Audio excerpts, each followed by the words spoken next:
Recebemos no 00 o Silvinho, selecionador da Albânia, é o nosso convidado. Famoso pelo trabalho fabuloso feito com a seleção albanesa, mas não só. Silvinho tem uma carreira de futebolista exemplar, maravilhosa, com clubes importantíssimos cá na Europa, 2 Ligas dos Campeões ganhas pelo Barcelona e muito mais. E é sobre isso que vamos falar hoje com o Silvinho, com a coincidência de que, um ano depois, exatamente, depois de ser apresentado como treinador da Albânia, está connosco aqui no 00. Silvinho, muito bem-vindo. Comecemos por esta coincidência, de facto, porque 9 de janeiro de 2023 estava em Tirana a ser apresentado ao seu novo povo, permita-me a expressão. Claro que sim. Um prazer estar aqui com vocês. E fui pego de surpresa. Um ano muito intenso para mim e já tinha esquecido. Um ano de trabalho com a seleção da Albânia. Resultado fabuloso para todos nós, corpo técnico, federação, país. E bom estar aqui comemorando com vocês isso. Silvinho sabia ou tinha em mente que era este o objetivo que queria? Como é que surgiu este convite da Albânia? Foi um convite que surgiu de uma pessoa muito próxima ao presidente, do qual eu naquele momento ainda estava morando, estava no Porto, e me convidaram para um jantar em Milão. O presidente estaria ali, tratando de alguns negócios, e obviamente que eu aceitei uma aproximação muito bem feita, estivemos jantando juntos. Houve uma boa química daquilo que o presidente queria com a federação e da nossa parte também o que queríamos entregar. Na minha volta, não muito tempo depois, foi oficializado o convite e nós aceitamos. Obviamente que eu fiz algumas pesquisas, porque como treinador, para entender bem o processo e o cenário, e vi um cenário muito positivo. Primeiro, obviamente, com o presidente, com a aproximação, e de tudo aquilo que nós queríamos. Uma das situações que nós pedimos ao presidente foi morar em Tirana, e para ele foi uma grande surpresa, porque nenhum treinador, então, naquele momento, tinha morado em Tirana. E eu e o Doriva, um auxiliar técnico, um dos membros da comissão técnica, um ex-atleta importante, inclusive aqui em Portugal, cenário mundial, obviamente, também, foi morar ali comigo. Então, nós queríamos desenvolver o trabalho dali. Rapidamente, outra parte muito importante que acrescentou muito foi o próprio Doriva que me disse nas decisões que tínhamos que tomar, ele disse, cara, tu passaste na seleção brasileira com o Tite, comissão técnica, tu conhece 3 anos trabalhando e fez a Copa do Mundo 2018. A tua experiência com seleções é muito grande, já é muito boa. Tu tem um start e realmente aquilo me ajudou. Quando eu sento para começar o trabalho, eu já sabia exatamente o que tinha que ser feito. É o mesmo esporte, evidentemente, mas são 2 linhas diferentes de metodologia e de trabalho. Uma coisa é o clube, outra coisa é a seleção, e assim nós demos essa sequência. E em Tirana, que condições encontrou, Silvinho? Aqui em Portugal, nós temos alguma ideia do futebol albanês, que tem crescido bastante, mas no Brasil acredito que não haja tanta informação quanto isso sobre a Albânia. Correto. Esse é uma dos pontos que eu fui buscar também. Hoje encontramos uma federação muito evoluída, no sentido, tem um prédio absolutamente novo. Posso errar aqui, devo errar em alguns números, mas mais de 100 funcionários, 4 andares, o presidente está lá no quarto, nós estamos aqui no segundo, entramos para trabalhar todos os dias às 9 da manhã, às 4, 5 da tarde saímos. Isso para eles foi uma surpresa muito agradável. Com campos? Exatamente. Com campos de futebol? Sim. Nós temos também, isso é uma peculiaridade, porque dentro do centro de Tirana, que para nós causou muita preocupação, eles têm um centro de treinamento pronto para ser inaugurado. Nós chegamos em fevereiro, aliás, janeiro, 9 de janeiro. 9 de janeiro, exatamente. E o primeiro jogo era março contra a Polônia. E nós queríamos estrear aquele centro de treinamento, além de muitas visitas que fomos fazer aos atletas e nos apresentarmos. O presidente colaborou muito também nisso e conseguimos, mesmo com a obra não totalmente acabada, trazer os atletas para o nosso centro de treinamento. Houve uma preocupação da nossa parte que poderia haver um excesso de gente, porque é bem no centro de Tirana. Eu os convido um dia a se passar por Tirana e nós pudermos bater um bom papo, comer por ali, e vocês vão conhecer. Mas, ao contrário, um público que nos respeitou muito, um povo que nos respeitou muito, apaixonados por futebol. Tivemos nossos treinamentos, a primeira fase ali, o nosso primeiro início. Ou seja, eu encontrei, segundo a pergunta, uma federação muito bem estruturada para dar sequência no trabalho. Depois, obviamente, que os ativos, a parte principal, atletas, nós vimos que os atletas jogam em cenários importantíssimos, da Série A, da Bundesliga, da Premier League, da Liga Espanhola, Portugal. Ou seja, atletas que estão muito acostumados com um alto nível de futebol. Mas houve a vossa preocupação de perceber quem é que podia estar perdido pela Europa. Há um trabalho de prospecção que vocês fazem e de quase convencer, seduzir para o vosso projeto, não é? Como é que foi esse trabalho? Corretíssimo. É um trabalho muito diferente daquilo que eu até então tinha conhecido ou tinha feito, até pela toda a história da Albânia. São 3 milhões de albaneses que moram na Albânia e mais de 15 milhões que moram fora da Albânia. Ou seja, nós temos muitos atletas com nacionalidade italiana, suíça, alemã, mas que têm como origem absoluta 100% o albanês.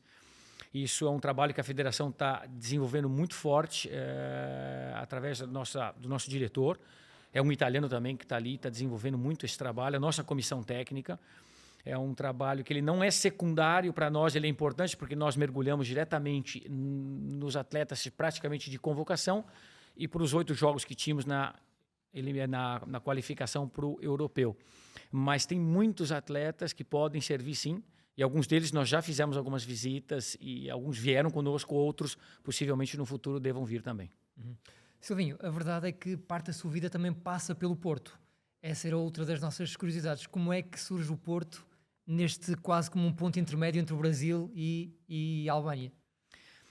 Pois, é uma figura que me trouxe para cá, bastante conhecida, aliás, mundialmente, mas no país muito.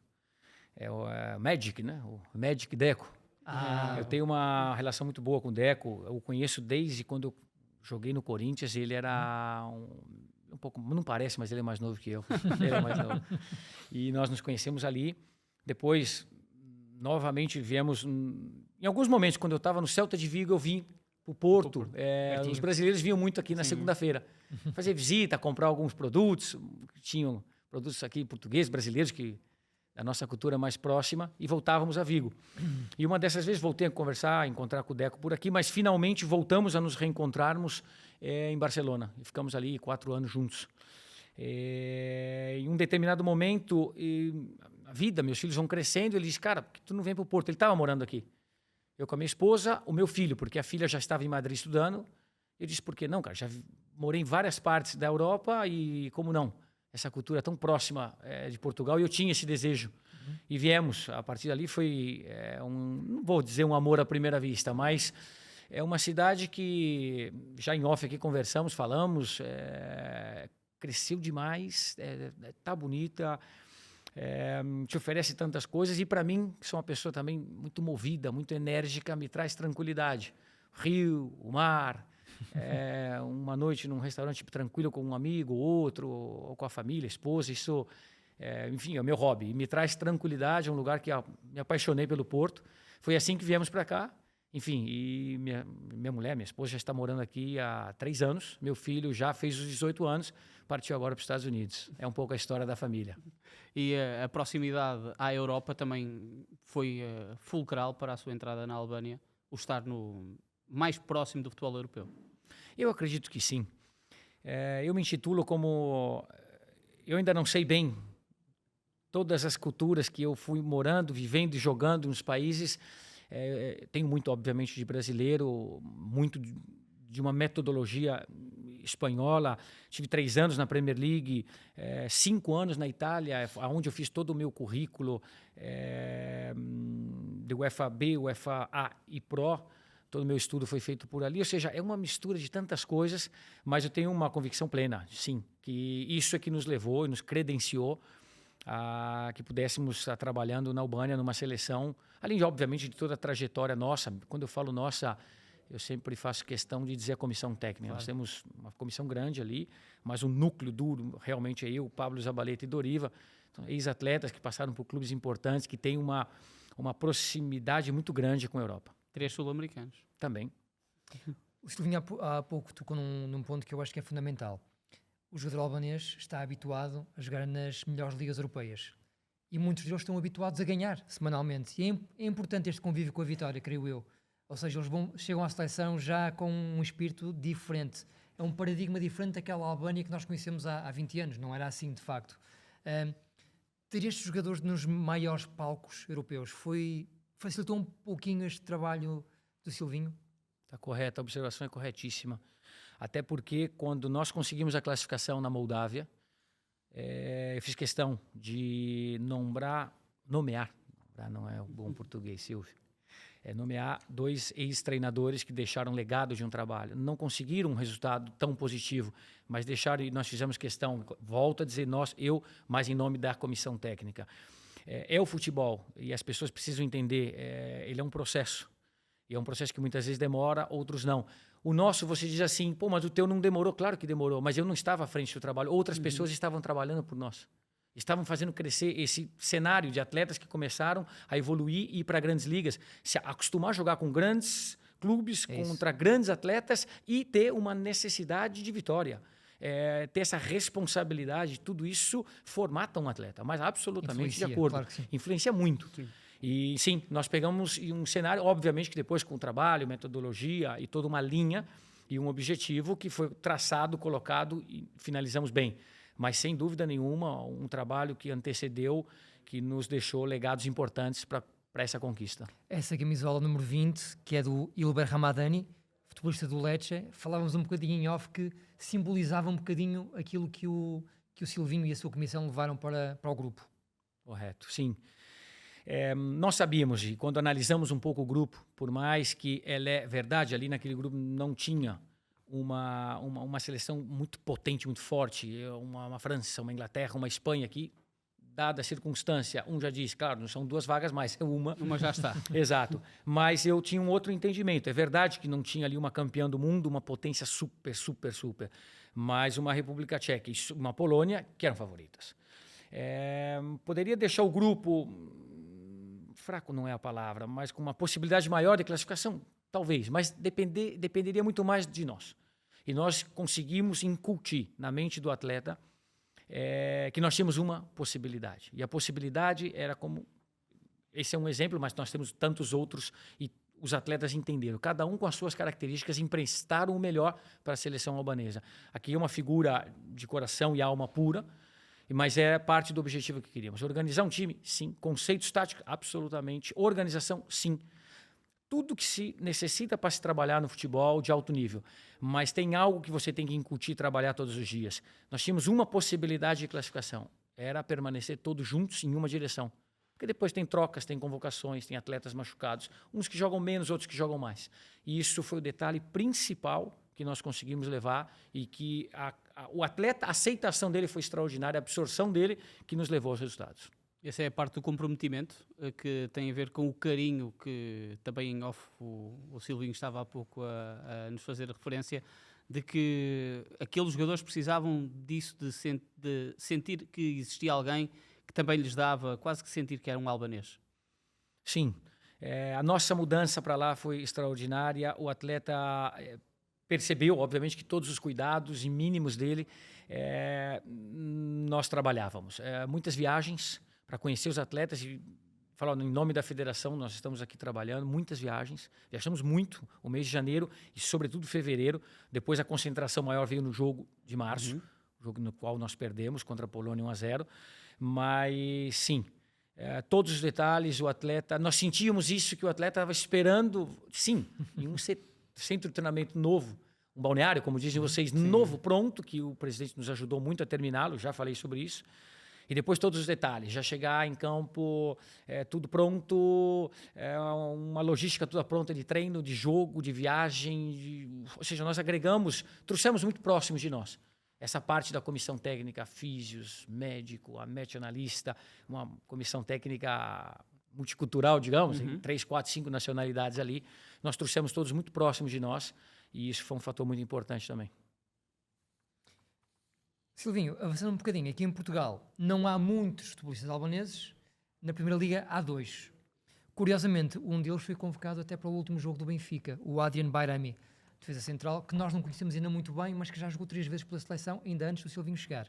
E o outro é o Enea Mihaj, não sei se a pronúncia está exatamente correta. Eu também não vou saber pronunciar também.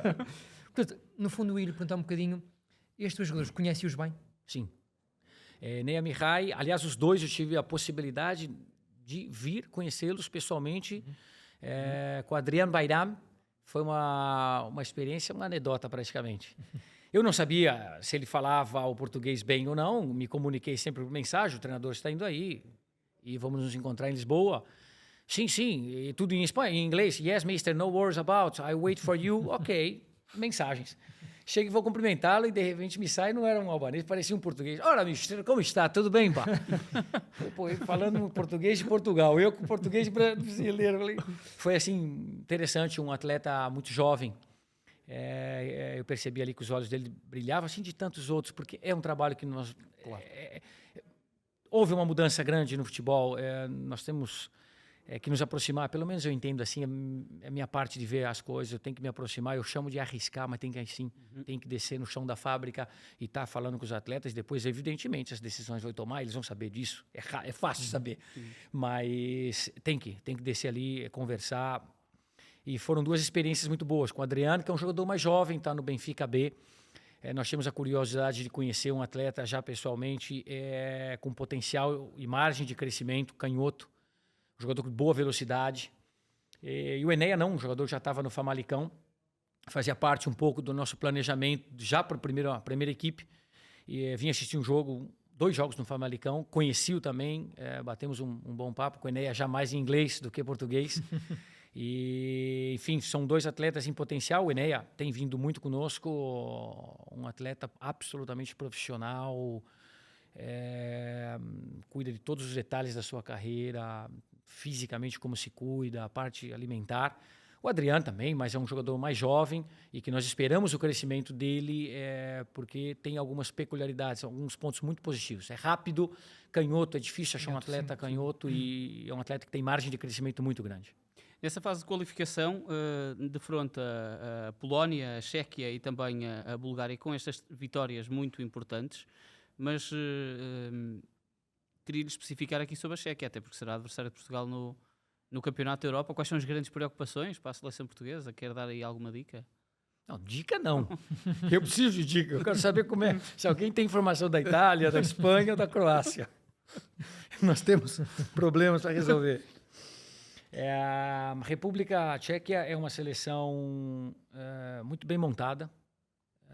Eu digo que no grupo era uma das mais fortes, não tenho nenhum receio em dizer isso, nós acompanhamos muitos jogos. E por vezes, muitas vezes, e depois nós tivemos, houve uma situação interessante.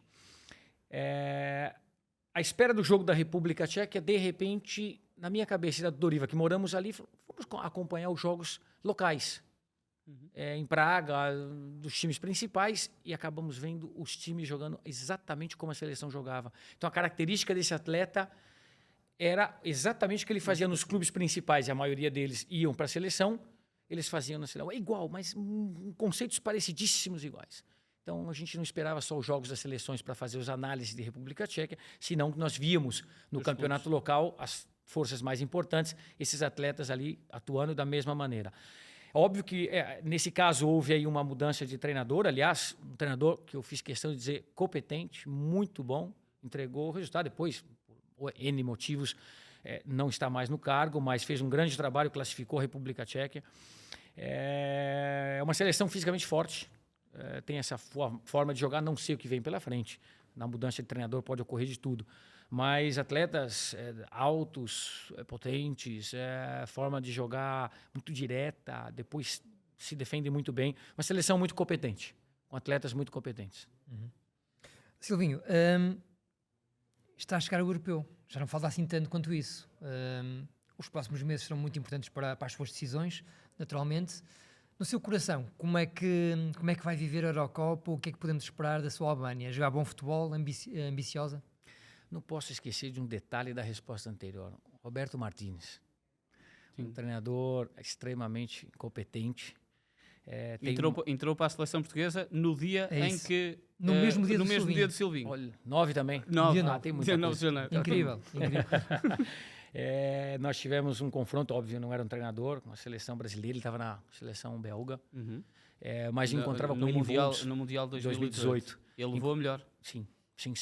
É um treinador muito competente, já o conhecia quando eu era atleta ainda, ele estava trabalhando na Premier League, no Wigan, se não me engano. Sim.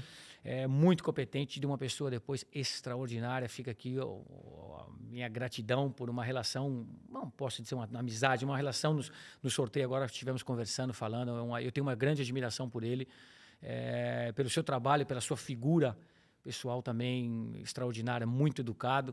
A gente brincou um pouco com a República Tcheca. Eu que preciso pedir conselho para ele, não ele para mim. E tem feito um trabalho fantástico Perfeito. na seleção portuguesa. 10 jogos, 10 vitórias. Perfeito. Não. Nunca tinha acontecido. É um grandíssimo treinador e a figura também dele extraordinária. Voltando à pergunta, peguei um aspas aqui. E muito bem. E não podia deixar de passar. O que nós pensamos? Nosso grupo é muito difícil, sabemos disso. Por outro lado, nós temos que testar nossa força. Duas situações que muito claras na federação para nós hoje. A primeira, obviamente, que é o europeu. Possibilidades de fazer um europeu justo. Bom, eu não sei bem, a palavra justo ela é perigosa. O que é justo? Para ti, ou para mim, ou para o outro. Mas honesto, firme, com a característica da Albânia que é a mesma e não pode mudar. Nunca poderá mudar. Nós somos nós vamos ter que permanecer no nosso jogo e ser leal a tudo aquilo que nós queremos, ter um espírito de time muito forte. Isso vai aumentar as nossas chances. Não podemos abrir mão jamais disso, é inegociável essa parte. Depois, do outro lado, obviamente que tentar gerenciar seleções daquele nível, as três, elas não entram para passar a primeira fase. As três seleções entram para competir pela final. Não há um problema. Nós vamos nos preparar bem para esses 3 jogos. Chance nossa é pequena? Sim. É mínima. Também eu tenho que reconhecer que sim. Porém, já com essa experiência de Copa do Mundo também em 2018, grandes estudos que fizemos ali, o tempo te permite, quando se trabalha em seleções, se conseguirmos alguma surpresa, alguns pontos, o que eu quero dizer assim, que tem uma margem quando você vai trabalhar em percentuais, 3 pontos te dá isso, 4 te dá aquilo, já veremos. Mas a nossa intenção é fazer uma competição justa, honesta. Segunda parte do que nós pensamos de trabalho na frente da seleção da Albânia com, obviamente, o presidente.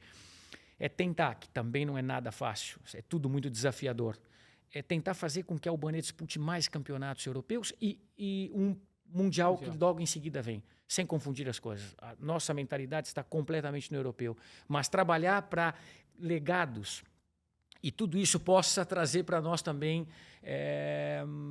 bônus para tentar fazer um mundial e com menos distância de tempo disputar competições europeias e mundiais com mais frequência. É isso que vai dar um grau a mais para a nossa seleção. Sim.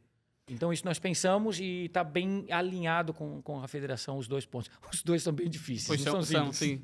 Aliás, é a segunda participação que a Albânia vai ter numa fase final, a outra tinha sido em 2016. Mas o Silvinho anota aí um parecer que pode nem estar sempre em consonância com os adeptos. O que é que, depois desta qualificação histórica, acredito que muita euforia, nós víamos nos jogos da Albânia em casa também, que nos melhores momentos das partidas que íamos acompanhando aqui em Portugal, que há muita euforia da parte dos adeptos. Como é que os adeptos estão a pressionar-vos ou querem cobrar para este campeonato da Europa, sabendo que há uma Itália, uma Espanha e uma Croácia no mesmo grupo? Acreditam que é viável os adeptos? O que é que eles vos pedem? Pois é, isso é uma gestão que já antes de terminar a classificação, nós já tivemos trabalhando muito em cima.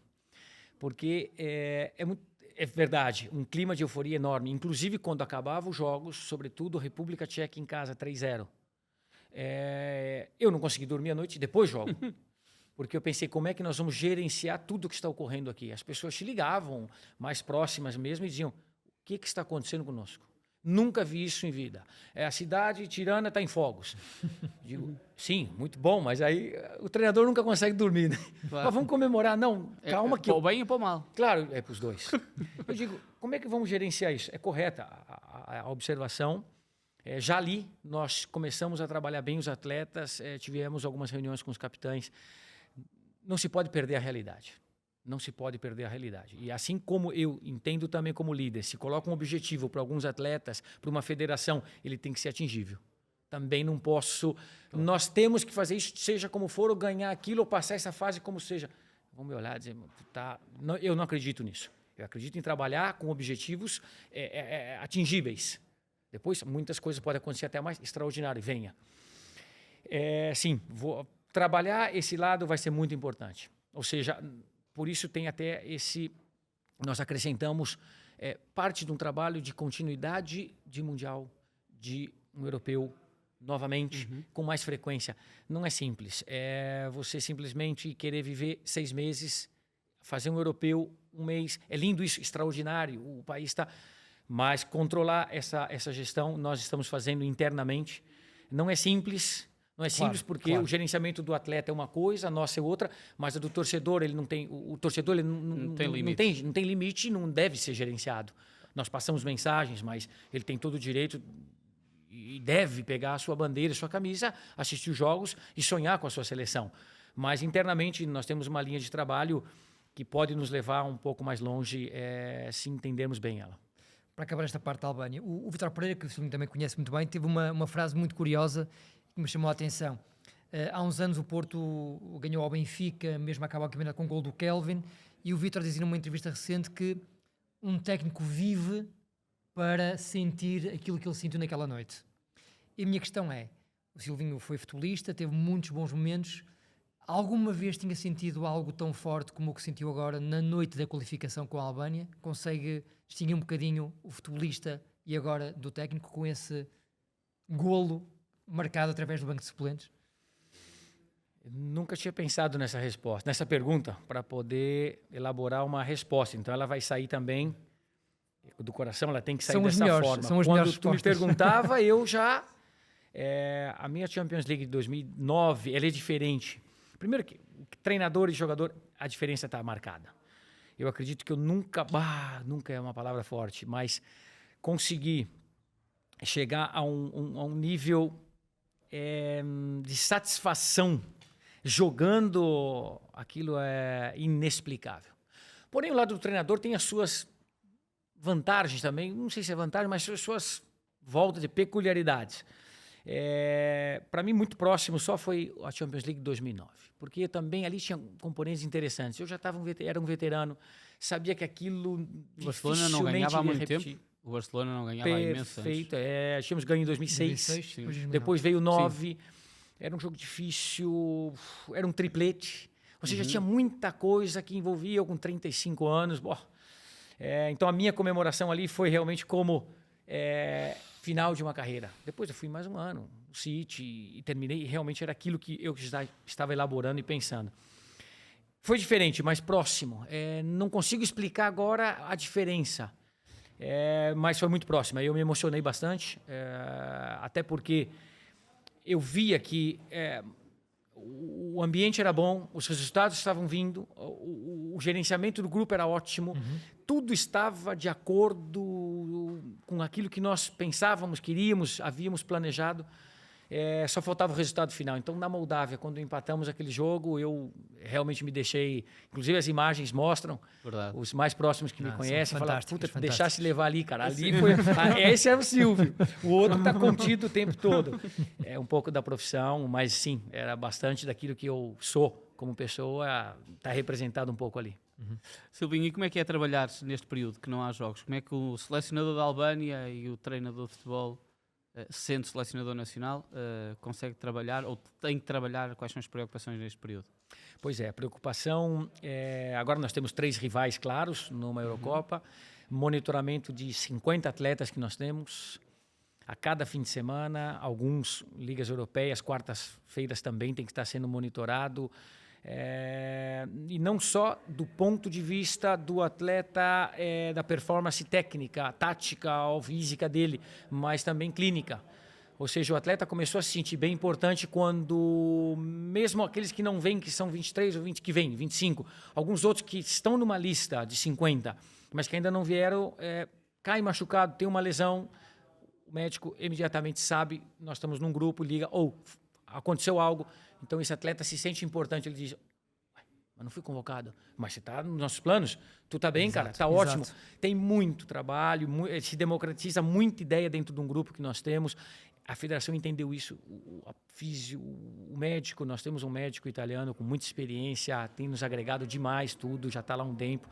Então, tudo isso é o trabalho que nós temos que desenvolver, e sem contar também a parte principal, não vou abrir mão dela, a parte e a performance do atleta, está monitorando todos os setores, todos os jogadores, o tempo todo, e já, evidentemente, preparando esses próximos 3 jogos. Está nos dando um pouco de dor de cabeça os amistosos de março, ainda não estão fechados, então nós temos que buscar fechar esses 2 jogos amistosos, que aquilo que nós pensamos desses amistosos seria provar um pouco a nossa força e ver se nós encontramos seleções de um bom e grande porte. De mais nível. Exato, e tentar ver ali, testar um pouco as nossas forças. Falando um bocadinho sobre futebol puro e duro, numa seleção a verdade é que não há períodos alargados onde o Silvinho possa treinar de forma consecutiva como gostaria. Mas é possível ter uma ideia forte de jogo, Silvinho, numa seleção? Sim. Essa ideia pode estar ser transportada de jogo para jogo até ao torneio final, neste caso a Eurocopa. Sim. A aplicação da metodologia é um pouco diferente. Você não tem o dia a dia do campo, do qual essas correções elas passam a ser mais fáceis e o entendimento do atleta também daquilo que tu quer. Já que eu não tenho isso, eu vou ter que apelar para as imagens e eu vou ter que ter uma equipe muito forte para ver tudo. Atletas que jogam como lateral, mas no seu time está jogando no meio campo, então eu tenho que relativizar as imagens, mas quando ele joga de lateral, saber onde ele errou ou não. Invado um pouco o conceito do seu treinador no seu clube, mas faço o atleta entender que eu não sei o que estão sendo pedido lá, mas para nós, e tudo isso é um acúmulo de imagens que a ele eu não posso mostrar mais do que 2 minutos de imagem de 3 meses de trabalho dele. Então isso exige, a cada atleta exige em 2 minutos de imagem, é um terror. Você tem que mergulhar em todas as imagens, em todos os jogos, para reduzir essa geração também. Não te quer mais ouvir 3, 4, 5 minutos, trazer, e com muito cuidado para não entrar do outro lado e entender aquele time que jogava. Ou seja, quando o atleta está na frente, ele vai saber o jeito que o time dele joga, o que o treinador mais ou menos ele está pedindo, mas o que nós queremos aqui. Então, para cada atleta, tem muita imagem e muito desgaste de energia para ter esse entendimento. Para quê? Para que o atleta possa, em campo, fazer o mais próximo daquilo que tu quer. Então, dá sim para se aplicar. Com a limitação, foi nesse sentido que adaptou o Azani, que habitualmente era defesa esquerdo, para extremo, lá para a frente? O Azani, você fala do canhoto, da Coreia. Da Coreia. Pois ele foi um... É um exemplo desses? Parte de um exemplo.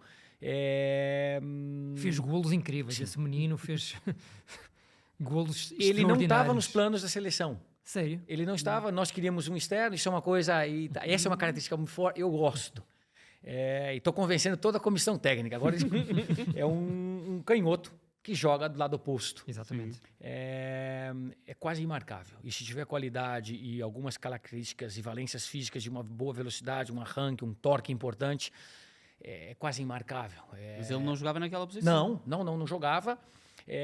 Podia jogar dentro do outro lado e nós fomos vendo algumas imagens dele antigas. Ele passou pela Hungria, esse atleta, estava na Coreia e meus olhos bateram, os olhos da comissão técnica bateram também e, que atleta é esse? E começamos a ir atrás. Também é desafiador isso, não é? Muito. Perceber? Muito. E o Doriva fala bastante para mim isso, fala, cara, tu com canhoto encontra mais fácil. E é verdade, porque é um canhoto. Nós também recentemente promovemos um atleta, que isso é um trabalho de toda a federação, um atleta que estava na Under 19, Sub-19, Mário Mitai, não é o Mihai do Famalicão, é o Mário Mitai, canhoto, um atleta com muita qualidade técnica. Moscovo. Sim, que estava no Sub-19, Sub-21, da seleção albanesa, como zagueiro, e exercia de vez em quando 3 zagueiros, ou lateral esquerdo. E nós vimos ali um potencial nele e eu pensei, como é que esse miúdo, né, não pode jogar para nós? Não é, ele tem muita qualidade. Eu via que na categoria ele estava sobrando, ele driblava, nem vale a pena muita conversa. E aí nós resolvemos trazê-lo e também fica sempre, e que fique muito claro, está muito bonito. O trabalho da comissão técnica, do treinador, de toda a federação, de tudo. Mas eu não vou abrir mão nunca dizer eu fui atleta durante mais de 15 anos. A resposta é do atleta. É verdade que eu tenho que estudar, nós temos que fazer de tudo. Mas a resposta vem do atleta. Um atleta que olha e fala assim, entendi, isso aqui está errado, está certo, isso aqui, tu vai para o campo, corrige treinamentos, imagens novamente, vai para o campo, erra menos e cada vez menos. Eu digo, esse atleta entendeu. Ele responde bem, absorveu a ideia, joga, mérito do atleta. Sim, nós por trás estamos ajustando. Então esse também é um outro atleta que nós fomos e descobrimos que ele podia ser um lateral esquerdo da seleção principal da Albânia. Trabalho todo que vem de uma federação e culminou no último toque nosso, colocando para jogar como lateral. Mas o Silvinho, na sua preparação, na sua ideia de jogo, é um treinador fechado, não pode ser fechado quando se trabalha numa seleção. O que é que queria colocar em prática nesta equipa? Assim aprendi também desde um convívio com a seleção brasileira, foram 3 anos. Uma seleção, para mim, ela está sempre aberta, absolutamente aberta, com todo respeito aos atletas que fizeram e tiveram agora um percurso conosco, mas a seleção está sempre aberta. É um país, os atletas estão circulando, estão jogando, é nosso dever acompanhá-los, buscá-los, monitorá-los, e aqueles que estão sobressaindo, que estão merecendo uma chance para nos ajudar, evidentemente que as portas estão abertas. Mas como treinadores, muda a sua estratégia, a sua tática, se quiseres, o seu planeamento do jogo, conforme os jogadores que tem, ou conforme o adversário? Eu acredito que uma seleção te permite ao treinador ser muito menos ortodoxo. Ele tem que ser mais flexível. Porque eu não posso dizer para ti agora, eu ser um louco, dizer para ti, não, o sistema é esse. Nós começamos num 4-3-3 no primeiro jogo. Eu tinha bastante desconhecimento ainda do que nós podíamos apresentar. Foram 2 meses de trabalho, mas monitorando os atletas e sem tê-los. Quando nós treinamos, você vai tendo um pouco mais das percepções e quando vai para o campo, mais. Era um jogo. A partir daí, nós entendemos que 2 jogos que nós tínhamos, Moldávia em casa e Islas Faroe fora, a necessidade das vitórias eram grandes e mudamos e trouxemos um atleta, Nedim Bayrami, para dentro. Joga no Sassuolo. E foi uma atacada muito interessante que nós fizemos e o atleta progrediu e o time ganhou corpo.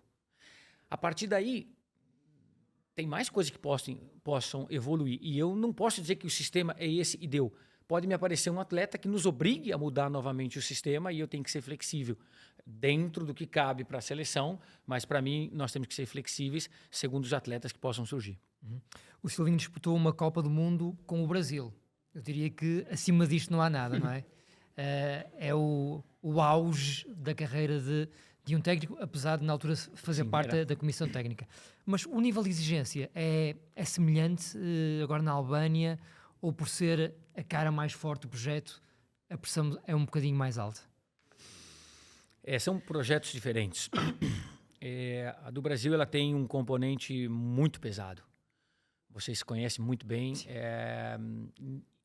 Eu vou fazer 50 anos daqui a pouco. E eu já vi muitas seleções brasileiras. Por pior que fossem, e é difícil achar pior, porque nossas seleções sempre tiveram grandes atletas, mas que não fossem de um nível da de 70, por exemplo, ou de 82, que essa eu vi, extraordinária, o nível de exigência sempre foi altíssimo. Ou seja, nós como público, o brasileiro, nunca nos permitimos. O nível não é aquele, mas tem que ir para ganhar. O nível não é o mesmo, não temos mais o garranto, tem que ir para ganhar. Então, tem um nível, um componente muito pesado que precisa ser bem gerenciado. O nosso projeto ele é diferente, ele está crescendo. O que nós não negociamos é o nível de responsabilidade. Esse não. Ou seja, os nossos objetivos, obviamente, não pode ser de ganhar uma Eurocopa. Ainda que se tivesse que assinar agora... Mas nós reconhecemos o tamanho e vamos passo a passo, é a lógica da vida. Mas fugir da responsabilidade, não. O grupo é difícil? Volto. Mas a mínima chance que nós tivemos de passar, por que não tentar? Agora, com responsabilidade. Então, isso aí é inegociável e se trabalha. Acredito que uma ligeira, não comparação, porque não se compara, mas a seleção brasileira, a experiência que eu tive foi muito importante. Agora, se torna um ambiente, não um ambiente pesado, mas se torna uma responsabilidade extra, de maneira que uma experiência muito negativa que ficou, Bélgica, Roberto Martínez, quando perdemos, eu já passei por várias derrotas no futebol, ganhei bastante, mas perdi muito. E aquele vestiário nunca vai sair da minha memória. Um silêncio absoluto por muito tempo. Que eu nunca tinha visto aquilo na minha vida. Mas por muito tempo. Depois eu fui entender atletas de 33 anos que já não voltaria a ter uma Copa do Mundo com a seleção. Já deu, acabou. Tinha muitos aspectos e muitos componentes atrás de uma derrota daquela. E a responsabilidade de chegar numa final não era. Então, enfim. tem algo diferente nesse caso da camisa amarela, sim. E tudo isso até depois daquele Mundial de 2014 e que muitos desses atletas acabaram também por repetir em 2018. O Silvinho, estando há tantos anos na Europa, como é que olha para esta ligação sempre transatlântica da Europa com o Brasil e no olhar aqui de um treinador que viveu muito na Europa, mas também olha para este futebol brasileiro e com muitos europeus, nomeadamente portugueses, no Brasil? Sim, sempre lembrar do cenário brasileiro é sempre muito positivo. Tem muitas linhas de raciocínio. Já os atletas brasileiros, por exemplo, já não são os mesmos. Eu estive trabalhando recentemente no mercado brasileiro e tem atletas. Evidentemente, quando a gente fala de pérolas extraordinárias, como, por exemplo, o último nosso é um Neymar, é um atleta com números extraordinários, e um atleta extraordinário, não é simples, mas atletas bons, competentes, com qualidades e valências físicas e, sobretudo, técnicas, temos bastante. Ainda saem muitos atletas brasileiros para o cenário europeu. Eu acredito que a Europa tem esse olho muito forte no Brasil ainda. Quando nós falamos do campeonato, é um campeonato que tem a sua evolução, precisa de outras. A gente vê treinadores, sobretudo estrangeiros, que passam por esse cenário nacional brasileiro e deixam as suas críticas construtivas. Eu só vejo críticas construtivas. Sim, todo o cenário precisa melhorar. Eu acredito que se hoje a melhor liga para mim do mundo é a Premier League, que trabalhou durante décadas, se você for lá, eu tenho convicção plena de que estão trabalhando para melhorá-la.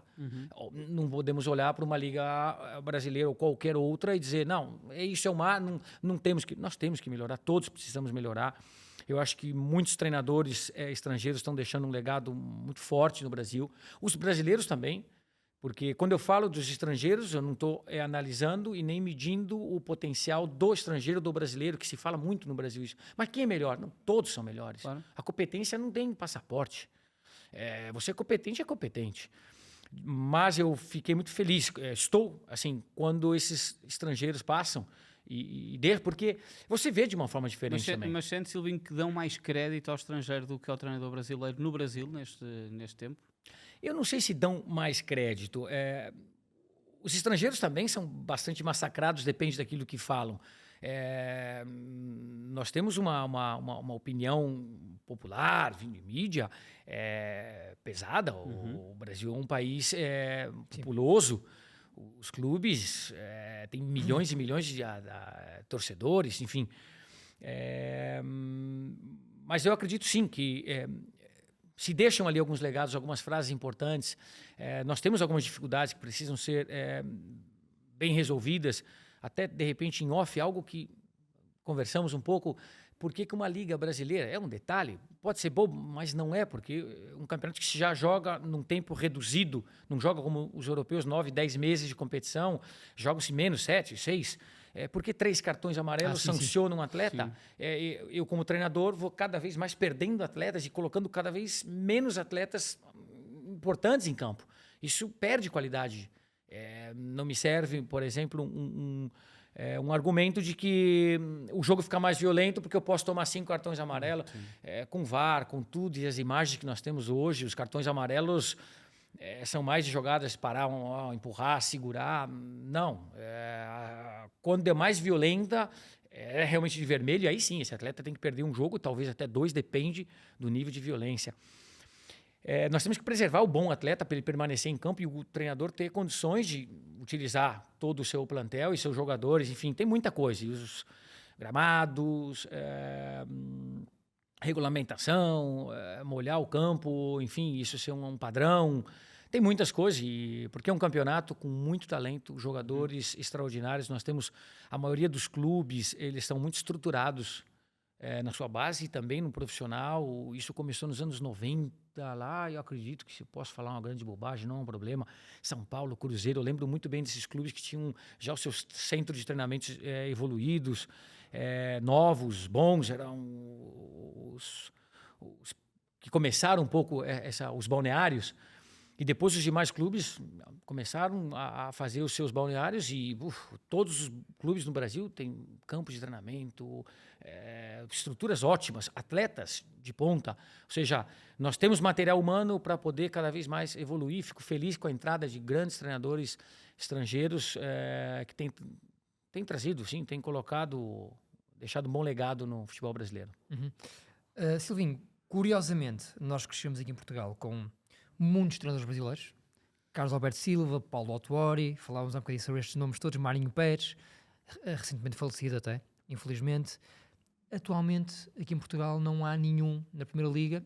E se bem nos lembrarmos, quando o Silvinho assume o Lyon, nas ligas europeias mais fortes, não havia mais nenhum compatriota seu a ter essa responsabilidade.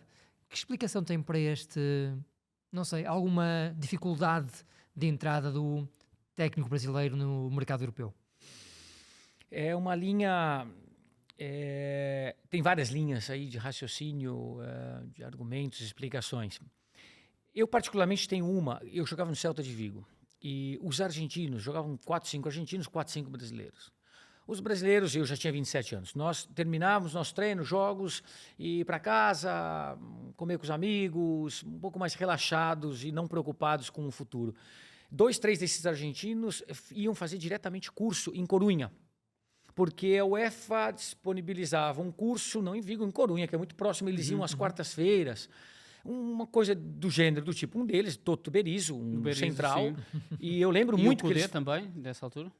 Peguei um pouco, 6 meses, mas eu acho que ele não era do curso, ele era o Pablo Cavalheiro, goleiro, Gustavo Lopes e Toto Berizzo. Sim. E nós não. Ou seja, essa é uma experiência que eu vivi. E depois, quando nós terminávamos as nossas carreiras, íamos pensar no curso. E eles já estavam com os cursos praticamente na mão. Europeus. O que eu tenho visto é que essa nova geração, a geração que está deixando de jogar futebol, os brasileiros, primeiro, muitos deles estão morando na Europa e outros já estão, antes do final, preocupados com os cursos, com a sua habilitação europeia, corretíssimo. Acredito que num curto prazo de tempo nós vamos começar a ver mais brasileiros por essas características. Depois, isso é uma linha, tem tantas outras que se desenvolve, mas eu acredito que sim. O brasileiro um pouco aquilo também antigo. Saudade, cara. Eu vou voltar para o meu país, quero ficar ali 1 ano, 2. Eu também pensei nisso. Aliás, eu fiz. Em 2010, íamos morar em Barcelona, minha esposa tinha montado tudo, um apartamento, tudo, e eu acabei a carreira no City. E eu olhei, um dia eu não sabia como falar para ela. Falei, eu sou muito enérgico, tudo. Eu falei, cara, como é que eu vou para Barcelona? Eu vou me acordar, vou olhar para o céu, o que eu vou fazer da minha vida? E aí, com muita calma, eu falei, tô pensando em ir para São Paulo. Ele me olhou. Foi um bom período também. Fui inserido depois nesse mercado do mundo do futebol, do corpo técnico, enfim. Mas essa é uma característica que o brasileiro tem, mas que eu acredito que pouco a pouco também a nova geração já começa a entender, ou tomar outras direções.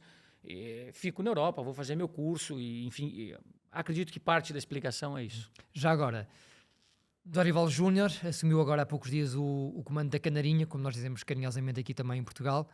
Não é um nome muito conhecido aqui na Europa. O que é que nos pode dizer sobre o Dorival? Tem uma carreira muito respeitada no Brasil, isso sabe-se, mas que tipo de treinador é o Dorival Júnior? Para vocês é canarinho, não, o mundo também parte, para nós a seleção. A seleção é... O Dorival é um treinador com muito boa experiência, décadas de futebol brasileiro. Eu conheço, não tanto, mas como um treinador, sim, algumas vezes estivemos conversando. Uma ótima visão de futebol, me parece bem próximo aos atletas. Tem uma ótima gestão de grupo. E volto a dizer, com muita experiência do futebol brasileiro, dos brasileiros, enfim, daquilo que somos nós, na essência de futebol, tem tudo para continuar e fazer um grande trabalho na seleção brasileira. Tem experiência para isso, tem futebol, enfim, entendimento, gestão de grupo, uma pessoa aparentemente bem tranquila, isso aí pode facilitar a gestão dele. Silvinho foi treinado pelo Frank Rijkaard, Arsène Wenger, Pep Guardiola, Mancini também. Tornou-se muito amigo de Mancini. São treinadores de nome e renome mundial. É difícil escolher, se calhar, qual é que é o melhor, mas o que é que aprendeu de melhor com cada um deles? E parte da pergunta eu sempre respondo dizendo que se eu não aprendi nada com eles, eu sou um burro, cara. Eu sou muito burro. Mas burro. Isso é mesmo... melhor do que isto é impossível. Eu tive grandes professores. E parte deles é realmente trabalhando. Porque como atleta, tu aprende bastante. Tivemos um ano, um triplete no Barcelona. E eu vi um Guardiola trabalhando de uma maneira, com uma energia extraordinária, com muitos vídeos. Tá, mas é óbvio que eu não estava do outro lado, então eu perdia muito daquilo. Claro. E trabalhando ao lado de um grande treinador também, são momentos que tu aprende demais. São diferentes. Sempre digo também, a autenticidade nós não podemos perder jamais. Então, por mais que eu admire tantos deles e outros, no caso, um Mourinho, tu não vai ser um Mourinho, cara. Tu tem a sua personalidade, seu jeito. Não perca essa essência. Aprendi logo de cara. De saída aprendi isso. Ou tu é você mesmo, cara. Não perca isso. Agora, trocas e absorver trabalhos, extraordinário. São muito diferentes uns dos outros. O Roberto, por exemplo, é um vencedor nato. Sabe montar equipes. Ele olha os jogadores, parece que ele não está fazendo muito esforço, vai no treinamento tal, bastante centralizador, eu faço as coisas, vem, agregador, mas... E as coisas começam a surgir de uma forma que você diz, ué, mas... de onde que ele está tirando tudo isso? E as coisas vão indo e vão montando grandes clubes, grandes jogadores e vai colocando em prática. Depois uma aproximação do atleta extraordinária, para bem, não para mal. O Roberto é um cara que briga com o atleta dentro do campo e tem um fator extraordinário. Ele pode brigar hoje, o atleta responder ele mal, amanhã é um atleta de ponta e que é merecedor de ser um titular. Dia seguinte joga. Não tem ressentimento, rancor. Nada. Seja, pelo melhor da equipa. É extraordinário, seja, um coração limpo. Ou seja, eu brigo porque eu tenho que brigar e eu vou brigar. Foi um craque, Roberto. E já de jogador era assim também? Sim. Um avançado também. Mas ele vai criando e as coisas vão surgindo. Depois tu tem um pouco... Foi um ano com o Guardiola, próximo, mais atleta, uma energia e uma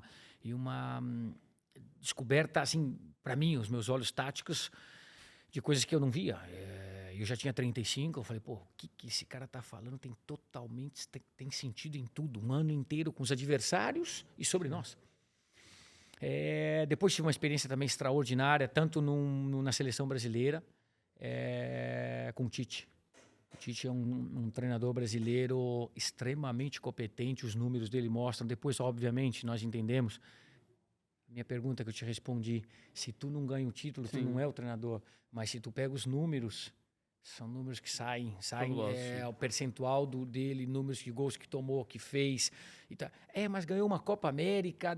Então, de repente, nós temos um julgamento lá bastante pesado, forte.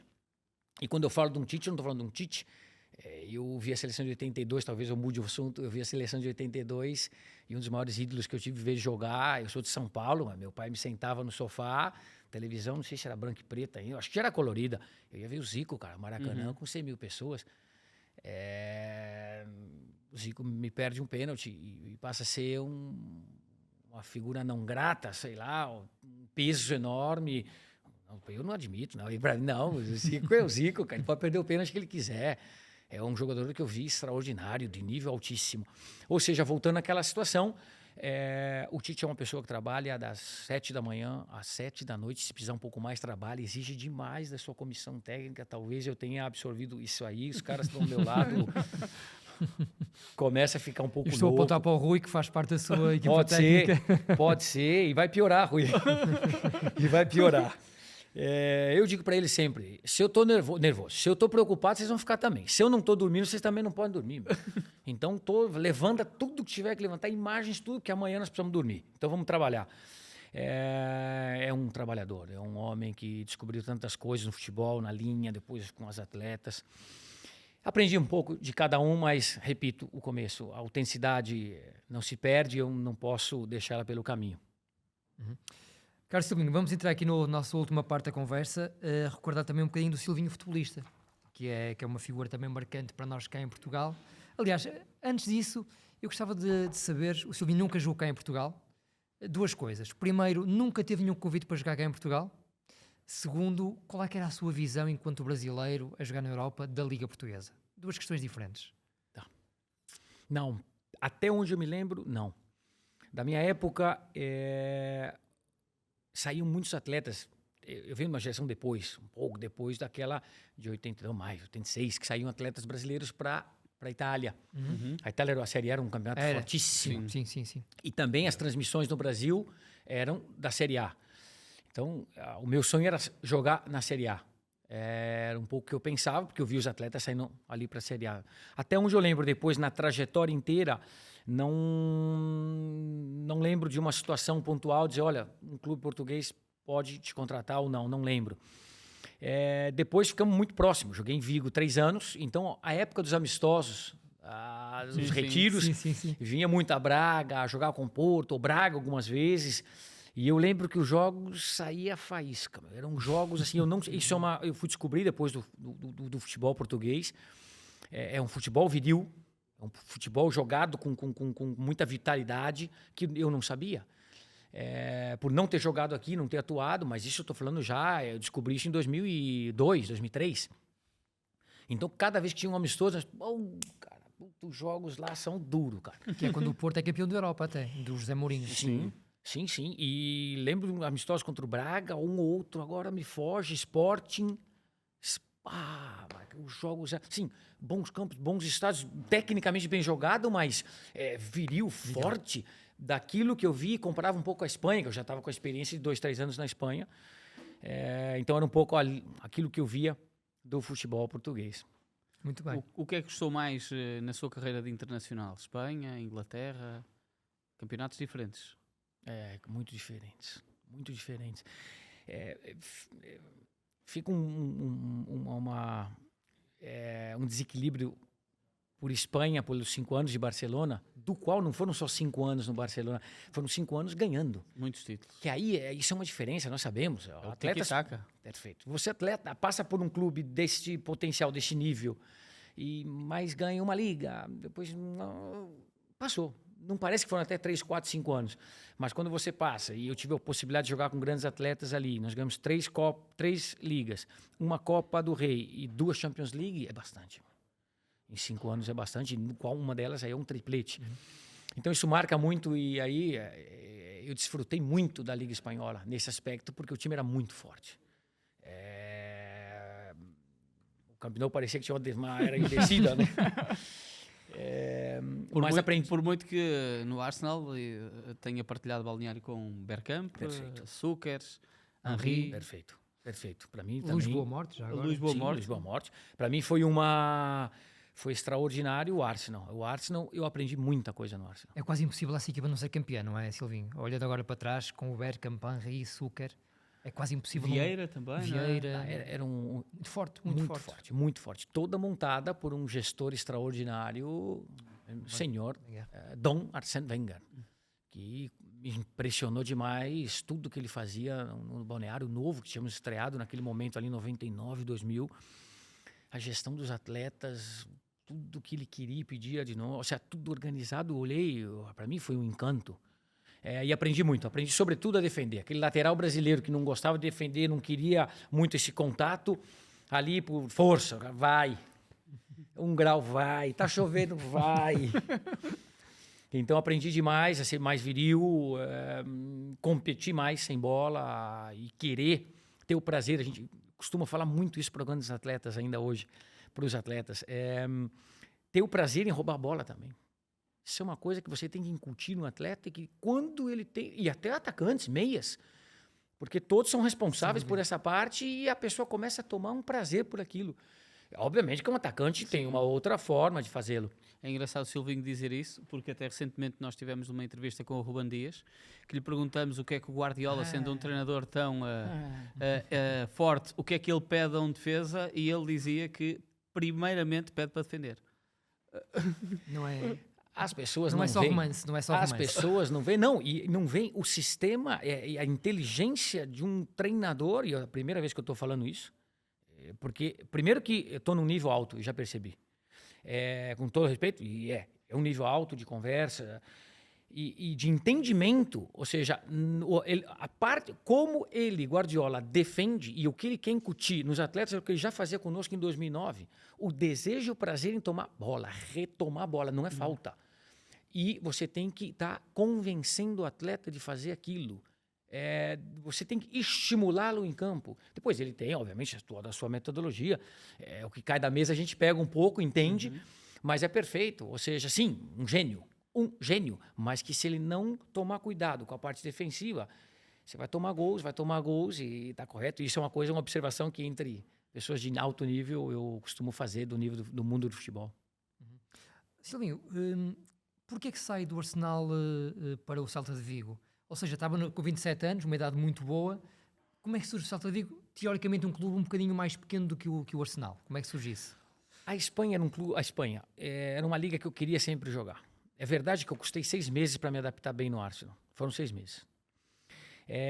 Depois disso, tive um ano muito bom, mas é a vida. Ashley Cole surgiu. E aí começamos a dividir uma titularidade. Naquele momento, com a minha idade, eu pensava também, eu estava errado, mas eu pensava em Copas do Mundo, mas nós tivemos ali atletas extraordinários e foi uma competitividade desigual. Tanto Roberto Carlos como o Cafu, em seus momentos, era uma competitividade desigual. Eles estão muito por cima. E eu queria desfrutar um pouco dessa liga espanhola. Eu falei, bom, já que aqui eu vou dividir, eu prefiro jogar. E uma liga que me atrai.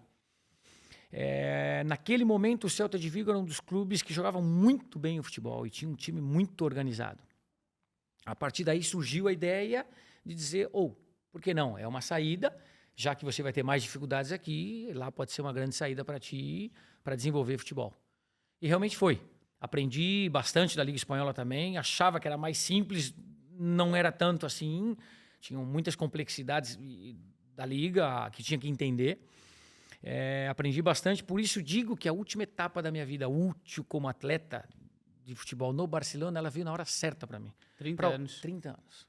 Para alguns é tarde, mas eu tive todo um processo de 10 anos, lá onde eu comecei, depois para frente, para dizer, cara, eu cheguei no momento justo. Posso dizer para ti que eu, como atleta, erros tive bastante, mas eu estava muito maduro para aquele momento. Até depois para o entendimento, aonde no Barcelona, depois de 3 anos no Celta, eu dividi jogos também com Giovanni van Bronckhorst. Mas eu já estava muito mais formado como homem, como atleta, como um todo, e à disposição do clube de dar o meu melhor. E até à disposição do atleta, com 30 anos, de perceber que se calhar vou ter que lutar agora por esta posição e não correr por trás, tendo o outro na frente. Não? Perfeito. Então, saiu, no final, ela saiu redondo para mim, a gente costuma dizer no Brasil, saiu bem, porque eu cheguei num clube que as pessoas, os grandes atletas querem chegar com 22, 23, 24, e para mim não saiu mal, chegar aos 30. Eu cheguei muito formado e pude dar o meu melhor uns 5 anos para o clube. Silvino, nós há poucos dias estávamos aqui na redação, tivemos uma conversa entre amigos, onde discutíamos qual terá sido a melhor equipa da história. E as duas respostas mais ditas aqui foram o Milan do Arrigo Sacchi de 92, 93, que foi com o Rui Miguel Tovar, e o Barcelona do Pep Guardiola. Como é que o Silvino reage ao saber que esteve, provavelmente, vamos alargar um bocadinho, numa das 3 melhores equipas da história do futebol mundial? Tem noção disso? Concorda? Não, concordo. Concordo que o Barcelona, aquele Barcelona que depois progrediu, eu saí. É marcante. Depois do triplete, é marcante. Ele atropelava os seus adversários. O do Milan, eu lembro bem, se não me equivoco, aquele Milan, da linha bem alta, que espremia o adversário do outro lado. Não deixava jogar. Sim. Extraordinário. Varese e Costa Curta empurrava tudo. Depois Gullit, Van Basten. E depois um talento individual. Rijkaard, que foi sim, corretíssimo. Lá está, a Série A que passava no Brasil. A Série A italiana. Exato. Era a minha memória. Depois ali fiquei também com muito do Napoli, de Careca, Maradona, o alemão. Sim. Jogava contra um Milan também muito forte, que é a parte do Milan que nós estamos falando. A seleção de 82 foi a seleção também que me encantou pelos seus atletas, Sócrates, Falcão, Cerezo, Zico, Júnior. Para um brasileiro, essa seleção... Por isso que eu digo que para mim, não, deixa o Zico quieto. Ele pode perder o pênalti que ele quiser. Não, é mais. São realmente... Eu encontrei com o Júnior, de vez em quando eu falo, Sempre me refiro a ele, maestro. E depois o Toninho Cerezo, em um determinado momento na Itália, encontrei e tomando um vinho ali com ele, não lembro onde nós estávamos, acho que em Firenze. E eu disse a ele, falei, Toninho, cara, eu não me sinto jogador do teu lado, cara. E ele começou a rir, porque era de uma qualidade técnica extraordinária, de entendimento de jogo muito forte. Eram jogadores assim de um nível muito, muito alto. É difícil, não dá para ficar com uma. Eu estou aqui sendo... A distribuir para um lado e para o outro. Mas o seu outro Barcelona não está dá, lá, cara. está lá nesse grupo. Sim, aquele Barcelona eu concordo que deve estar nesse hall aí dos melhores. Até porque escolher o melhor, a gente vai ocorrer em alguma injustiça. São grandes clubes, grandes jogadores, grandes treinadores, grandes etapas. Vamos ficar com todas. Por falar em injustiças, sentiu-se muito injustiçado por nem Zagallo, nem Scolari lhe terem levado às Copas de 98 e 2002? Injustiçado? Não, de forma alguma. Eu já falei, não, agora eu entendi perfeitamente. Não. Eu reconheço os meus limites. Ali nós estávamos muito bem representados. Lateral esquerdo, se eu falar para você a lista que nós tínhamos aqui, de 2000 até 2006. De 98, supostamente, é Zé Roberto que vai Sim. para ser a alternativa a Roberto Carlos. Sim, mas já tínhamos tantos atletas ali. Na verdade, lateral esquerdo no Brasil nunca faltou. Nós tivemos sempre muito bons laterais esquerdos, fortíssimos. Tive a oportunidade, agora em 2018, a seleção brasileira, Marcelo e Felipe Luiz, vê-los treinar, era lindo. Sim. Jogar, então, maravilhoso. Atletas tecnicamente fora da curva. Não, essa aí eu tô tranquilo, eu pensei, mas porque eu queria entender bem a pergunta. Não. Voltando só rapidamente atrás ao Barcelona. O Silvinho também teve o privilégio, acho que é mesmo a palavra certa, de ver o aparecimento do Lionel Messi. Quando chega lá em 2004, ele está há não mais do que um ano na equipa principal. Aliás, nós vimos o Messi a estrear-se aqui no Dragão em novembro de 2003, portanto o Silvinho apanha logo a seguir o Messi. Eu sei que é um bocadinho o lugar comum, clichê, perguntar isto, mas quando viu aquele menino a tocar na bola as primeiras vezes, percebeu que era de elite, quase um deus, ou na altura ainda teve algumas dúvidas? Vocês estudaram bem a história. Hoje é fácil dizer, perdão, era um jogador de qualidade, isso tudo. E pode parecer mentira quando falávamos, mas quando tu trouxer aqui o Deco, ou se o Ronaldinho vier aqui, Edmilson, eu falo dos brasileiros, hein? Mas tantos outros, vão falar o mesmo. 16 anos fora da curva. Fora da curva. E era esse o futebol. O que mais me marcou, por exemplo, e chamava atenção, ele tinha 16 anos. Então, no dia seguinte, após jogo, você tem lá 8, 9 atletas, e normalmente um treino um pouco mais leve e para quem não jogou. E não tem um número o suficiente de atletas, você faz ali um treino físico, tático, técnico, alguma coisa, e termina com o jogo reduzido. E 4 contra 4, 5 contra 5, traz 2 do B, faz 6 contra 6.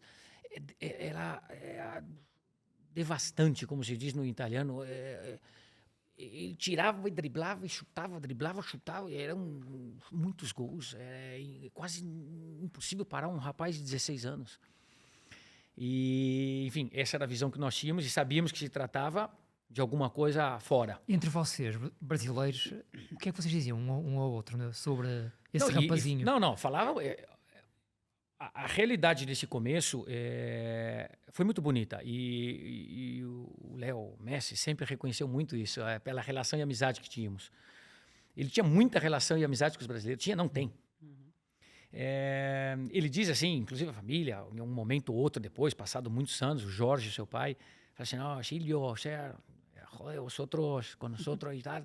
É que tínhamos uma relação muito boa. Ele era de 16 anos. Comigo, por exemplo, particularmente aconteceu que eu no Arsenal eu não falava espanhol, e no Arsenal eu tive um argentino, Nelson Davi Vivas, se não me engano é o segundo treinador agora do Simeone, lateral Atlético de Madrid. Sim, lateral. Duro. Canheiro, duro. E eu aprendi o sotaque espanhol com ele, um argentino. E quando eu venho para a Espanha, Vigo, todas as pessoas me diziam, mas tu, cara, tu brasileiro, tu não parece, cara, mas eu não sinto meu uruguaio, argentino, que é um pouco em decorrência da história. Sim. Eu digo que a história nos acompanha, né? Sim. E E eu com ele falava um espanhol bem argentino. Era um 16 anos, introvertido, jeito. E tivemos uma relação muito boa em todo esse período. E a admiração que o Léo tinha por Messi, por Deco e Ronaldinho era fantástica. Ele olhava para ele sempre falou isso também. Olhava para esses dois e então todos nós ali abraçávamos. A mesa era praticamente constituída desses brasileiros, 2, 3 mais, ele, acho que o Rafa Marques também estava na mesa, e ele ficava conosco. Nós adotamos, podemos dizer isso sem nenhum... É o que ocorreu. Mas, claro, o atleta, ele desenvolveu muito rápido. Ganhou a titularidade com rapidez também. Infelizmente, teve um problema de lesão, precisou ir para a Argentina, ele era muito novo, perdeu aquela final de 2006 em Paris. Eu acredito que para ele tenha sido um golpe muito duro. Eu vi, não vou contar aqui uma parte da final da celebração, mas cresceu muito rápido. E não podia ser de outra forma. É uma qualidade que se vê muito rápido. Eu não tive no começo, não é comparação, hein? Mas quando pela primeira vez eu vi o Neymar jogar também, estava no Santos, eu falei, meu, onde vai? O que é isso, cara? Nós vemos todos... depois não sabemos onde vai esse atleta, claro. Que depende muito dele, da trajetória, de não ter lesões graves, enfim, tantas coisas, mas são atletas. Sem comparações, volto a dizer, nós estamos falando do Messi, eu lembrei de um detalhe, e eu quero imaginar que outros atletas, tantos como Cruyff, como Pelé, não é comparações, mas eles são fora da curva. Não sei quem é melhor ou não, Zidane, são todos, Platini, Maradona, são fora. Esses caras com 10, 12, 13 anos, qualquer um que nem entende futebol bate o olho e fala, isso aqui não é nós, esses gestos não são normais. A minha última questão e depois o Humberto acaba. E hoje confesso que estava a fazer o levantamento sobre o Silvinho, sobre a sua vida desportiva toda. Fiquei surpreendido por só ter feito 6 jogos pelo Brasil. Estava na cabeça que tinham sido mais. E foi à Gold Cup em 98, esteve presente na fase final com e é aí que eu queria chegar, o grande Mário Zagallo, que infelizmente nos deixou agora há poucos dias. Que memórias guarda do Mário Zagallo? Com pouco tempo, os melhores memórias, recordos, gestos e tudo, a entrega dele pelo futebol brasileiro. Tive pouco tempo com ele. Na verdade, aprendi a admirá-lo com o tempo. Em 2018, antes de irmos para o Mundial, ele fez uma visita na Granja Comaria, a nossa sede no Rio de Janeiro, Teresópolis. E estava com um filho já limitado, e o que me marcou depois, eu já o conhecia, claro, como atleta, mas o que me marcou foi, mesmo com tudo que ele ganhou, tudo que ele fez, ir lá, se apresentar para uns atletas, para um grupo, para uma comissão técnica limitado, eu vi uma coragem extraordinária de um homem, que ganhou tudo e que poderia dizer minha limitação, minha debilidade, chame como quiser, ele passava por cima de tudo. Foi lá e conversamos, ouvi histórias da Copa de 70. Não posso te dizer nada. Que lindo, vou morrer com elas. Mas histórias lindas. Contou para toda a comissão técnica, conversamos muito e ele, claro, com a limitação, absolutamente lúcido, tomando seu copo d'água e praticamente falando. Estava na frente de todo mundo. Volto a dizer também, infelizmente, nós somos bastante pesados com ele nas nossas críticas. Quando eu falo, nossa, obviamente, no Brasil, voltamos, te remeto àquela primeira pergunta, é uma camisa pesada, é uma obrigação, mais extraordinário. O que ele ajudou atletas, o que ele ajudou a seleção brasileira, é um ícone. E ainda bem que eu fiquei com a imagem maravilhosa dele, do incentivador, do grande treinador, do disciplinado jogador, do inovador. Extraordinário. E aquilo, para mim, marcou demais. Ele aceitar, ir lá, falar, a debilidade já era grande em 2018, mas absolutamente lúcido. Eu vi um homem de coragem na minha frente, que eu disse, eu não teria metade dessa coragem, cara, de vir aqui me expor. Muito bonito. Merece todas as honras que se pode dar. Para nós, brasileiros, acho que para o mundo é um ícone, poucos fizeram o que esse treinador e esse ex-atleta fez. Uma última pergunta mesmo, e redobrando, Silvinho, o prazer de o ter recebido aqui nas nossas instalações. Imagino que daqui a um ano estamos aqui novamente. E que 9 de janeiro novamente. 9 de janeiro novamente, para assinalar os 2 anos da seleção Albânia. o que é que gostava que fizéssemos de retrospectiva sobre este ano de 2024? Fácil a resposta. Tu tem a resposta. Albânia classificada. Seria extraordinário. A resposta é essa. Tu já sabia praticamente a resposta. Os olhos brilham, a gente trabalha e se dedica. Agora já veremos. Sim, sim. Ó. Além disso, não sei, coisas sempre muito positivas, humanas. Estivemos aqui conversando um pouco em off também. Essa parte nunca pode desaparecer, o lado humano nosso, de entendimento, até de circunstâncias e situações difíceis. Costumo dizer que tem dias bons e dias não tão bons, e saber vivê-los, os dois, é difícil. Mas enfim, se é uma retrospectiva que seja boa.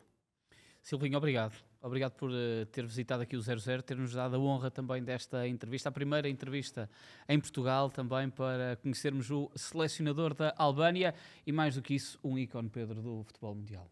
Foi um gosto, Silvinho, obrigado por tudo. Um excelente ano para si e para a sua família. Muito boa sorte para a Albânia na Eurocopa, como vocês dizem, Campeonato da Europa cá em Portugal. E daqui a um ano, 9 de janeiro, esperamos estar aqui a celebrar uma final, quem sabe, da Albânia e Portugal. Fica assim combinado. Muito Um abraço, obrigado. Silvinho, obrigado por Um tudo. abraço para vocês, obrigado.